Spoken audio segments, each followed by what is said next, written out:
अगर आप भी पेपर में सही लिख कर आते हैं लेकिन आपके मार्क्स अच्छे नहीं आते तो ये वीडियो सिर्फ आपके लिए है। वो फॉर्मेट देखना चाहता है। तुम क्या दिखाना चाहते हो? ज्ञान।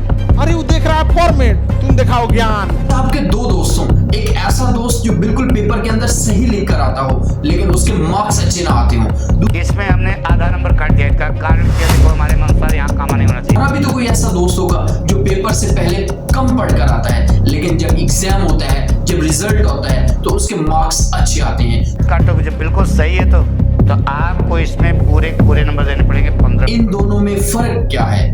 फर्क है तो सिर्फ आंसर राइटिंग स्किल का। अगर आपने भी ये हैक्स जान लिए तो मतलब आपको भी पेपर में मार्क्स लेने से कोई नहीं रोक सकता। मैं हूं गनी, ब्रेन बूस्टर। मैं अपने एक्सपीरियंस बेस पर आपके सामने कुछ पेपर्स जो है वो रखने लगा हूं। बहुत ज्यादा फनी पेपर्स हैं जो आखिर पर मैं सब पेपर्स का कलेक्टिव वीडियो के एंड पर लगा दूंगा ताकि ऐसे भी पेपर्स आए जिनके अंदर पैसे तक रखे हुए थे, मैं एंड पर वो भी आपको दिखाने वाला हूं इस वीडियो के। मेरा एक्सपीरियंस है 4 से 5 साल का खुद का पेपर चेक करने का। बहुत सारे हमने पेपर्स चेक किए। मैं एक आपको सच्चाई बताने जा रहा हूं, एक आपको मैं ट्रुथ बताने जा रहा हूं। आप भी सुनकर शॉक हो जाएंगे।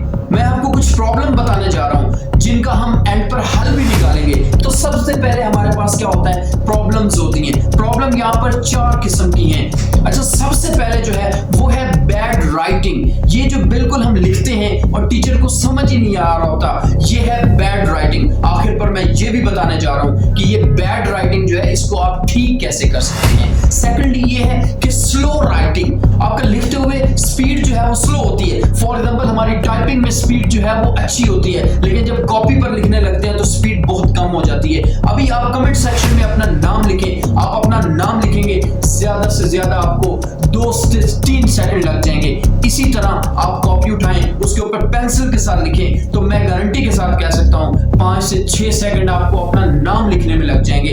वो ये है कट्स इन द आंसर। आप आंसर लिखते हैं लेकिन उसके ऊपर कट्स लगा देते हैं। इस तरह के कट्स लगाते हैं कि देखते हुए भी एग्जामिनर को पता चल जाता है कि इस बच्चे को कुछ भी नहीं आता।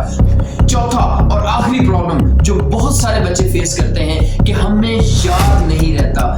सबसे पहली प्रॉब्लम है बैड राइटिंग। अच्छा, ये बैड राइटिंग जो है इससे फर्क नहीं पड़ता लेकिन फर्क पड़ता है तब जब इसकी समझ नहीं आती। अगर एक एग्जामिनर को एक पेपर उसके सामने है, अब उसको समझ ही नहीं आ रही कि इसके ऊपर क्या लिखा हुआ है, आपको ऐसा नहीं लिखना। समझ आनी चाहिए कि इसके ऊपर लिखा हुआ क्या है।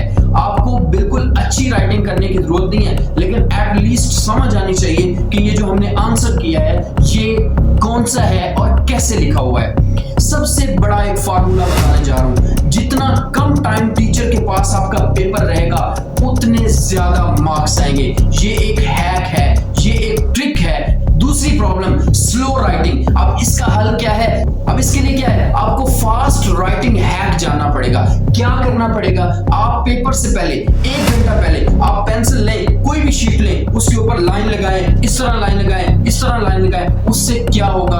आपके हाथ का और आपके जो है वो ब्रेन का कोऑर्डिनेशन होगा और पेपर में आपको लिखना आसान हो जाएगा। अब स्लो राइटिंग का दूसरा हल क्या है वो मैं आपको बताने जा रहा हूं। स्लो राइटिंग का दूसरा हल ये होता है कि आप एयर राइटिंग करें। ऐसे इमेजिन करें कि आपके हाथ में पेंसिल है और आप हवा के अंदर अपना नाम लिख रहे हैं, कोई टॉपिक लिख रहे हैं और कोई कॉन्सेप्ट लिख रहे हैं तो आपकी जो कलाई है वो मूव करेगी और उसके साथ साथ आपकी प्रैक्टिस हो जाएगी। अच्छा, तीसरे नंबर पर प्रॉब्लम क्या होती है? लॉन्ग आंसर हैक होता है। उसमें क्या होता है? Cuts in the answer. Answer के अंदर हम कट्स लगा देते हैं। अब कट्स से क्या होता है कि टीचर इरिटेट होता है, उसे लग रहा होता है कि इनको बिल्कुल नहीं लिखना आता। आपने करना क्या है? एक रफ पेज लेना है। उस रफ पेज के ऊपर आपने क्या करना है? वो वाले पॉइंट एक दफा लिख लेने हैं। उसे लिखने से क्या फायदा होगा? फायदा ये होगा कि वो आपके माइंड में आ जाएंगे और आपका वो रफ जो लिखा हुआ है अब आप नीट जाकर लिखेंगे तो आपके लिए बिल्कुल प्रॉब्लम क्रिएट नहीं करें। अच्छा, ये जो मैं पॉइंट बताने जा रहा हूं ये सब स्टूडेंट्स पे कॉमन होता है। 99% स्टूडेंट्स के अंदर कॉमन होता है। क्या कहते हैं कि हम याद करके आए थे लेकिन हमें याद नहीं रहता। जब हम एग्जाम में बैठते हैं तो हमें भूल जाता है। तो इसके लिए मैं आपको बताने लगा हूं, आप सबसे पहले उस चैप्टर्स को रिकॉल करें। फॉर एग्जांपल आपसे पूछा गया है कि व्हाट इज एटम, तो अब आप ये रिकॉल करें दिमाग में, लॉन्ग टर्म मेमोरी में जो आपके स्टोर था उसको रिकॉल करें कि ये वाला हमने जो टॉपिक है वो कौन से चैप्टर से पढ़ा था। अब जब आपके माइंड में चैप्टर आ जाएगा, देन आप टॉपिक पर जाएंगे तो आपको खुद ब खुद वो लॉन्ग टर्म मेमोरी से आपकी शॉर्ट टर्म मेमोरी के अंदर आ जाएगा। इससे क्या होगा कि आप उसे पैराग्राफ की फॉर्म में लिख दें। हमेशा याद रखें, जब आपको कोई आंसर क्लियर नहीं हो रहा तो आप उसे पैराग्राफ की शक्ल में लिखें। ऐसा क्या होगा कि टीचर उसको देखेगा और बहुत कम चांस होते हैं कि मुकम्मल देखे, उससे आपके मार्क्स बढ़ सकते हैं।